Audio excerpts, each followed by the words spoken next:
इसमें जो हम पढ़ रहे थे ना कनेक्टिव टिश्यू में, इसमें हमने स्टार्टिंग में पढ़ा था, हम इसमें पढ़ेंगे वास्तविक संयोजी ऊतक। तो उससे पहले आप ये पढ़ लीजिए, ये एरियोलर टिश्यू, इसको बोलते हैं तरल संयोजी ऊतक। इसके बारे में मैं भी बताऊंगी डिटेल में, इसलिए पहले ये सारे टाइप्स बता रही हूँ कि जो कनेक्टिव टिश्यू हैं वो कितने प्रकार के हैं। एक तो ये हो गया, सेकंड हो गया एडिपोज टिश्यू, इसको बोलते हैं वसा संयोजी ऊतक। ये क्या करते हैं, एरोलियर टिश्यू, ये पैकेजिंग टिश्यू होते हैं, ये बांधने का कार्य करते हैं। और जो एडिपोज टिश्यू होते हैं ये वसा संयोजी होते हैं, यानी कि ये सर्दी से हमें बचाती हैं, ठंड से बचाती हैं।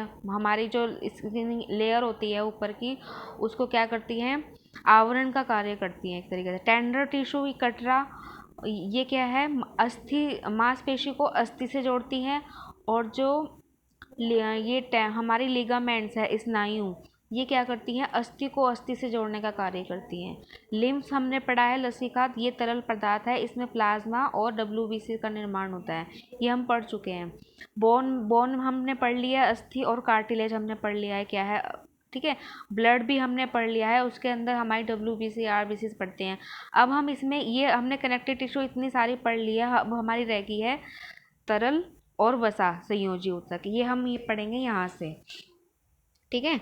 तो वास्तविक संयोजी ऊतक को हम बोलते हैं एरियोलर कनेक्टिव टिश्यू। ये क्या है, इसे सरल ढीला संयोजी ऊतक भी कहते हैं।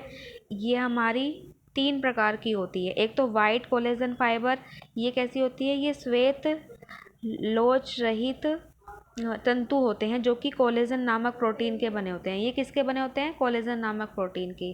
पीले इलास्टिक तंतु, ये किसके होते हैं, पीले लोच युक्त, लोच मतलब इसमें इलास्टिसिटी हो, रबड़ की तरह खिंचती हो, जो कि इलास्टिन नामक प्रोटीन से बने होते हैं।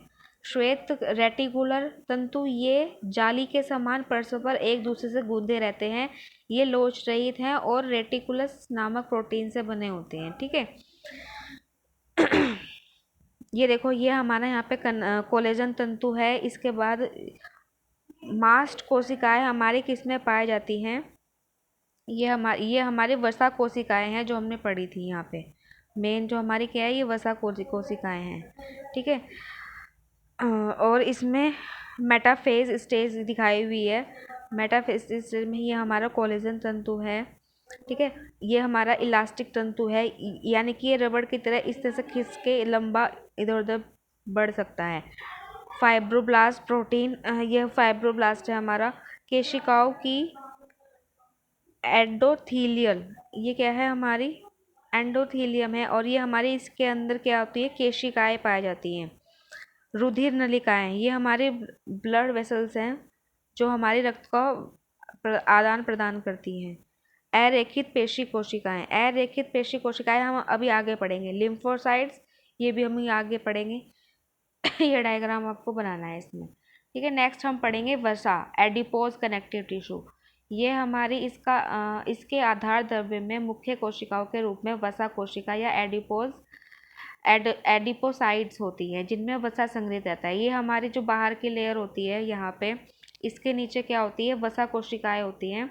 इसमें क्या रहता है, जो भी हम प्रोटीन या जो प्रोटीन से हमारा वसा, जो फैट लेते हैं, फैट से हमारा वसा कन्वर्ट हो जाता है, ठीक है। जो हम मतलब कि फैटी चीज़ लेते हैं खाने में, उससे क्या होता है, फैट का निर्माण होता है और वो फैट हमारा आके हमारे यहाँ पे जम जाता है इन लेयर्स में, ठीक है।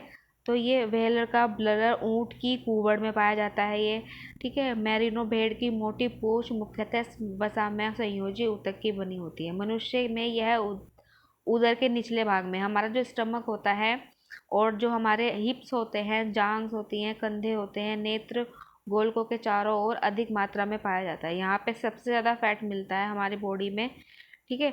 इसमें क्या होता है, ये जीव द्रव्य कला है। यहाँ पे क्या है, प्लाज्मा भरा हुआ है और ये इसके अंदर प्लाज्मा भरा हुआ है, ये इसकी लेयर है, इसके अंदर प्लाज्मा भरा हुआ है।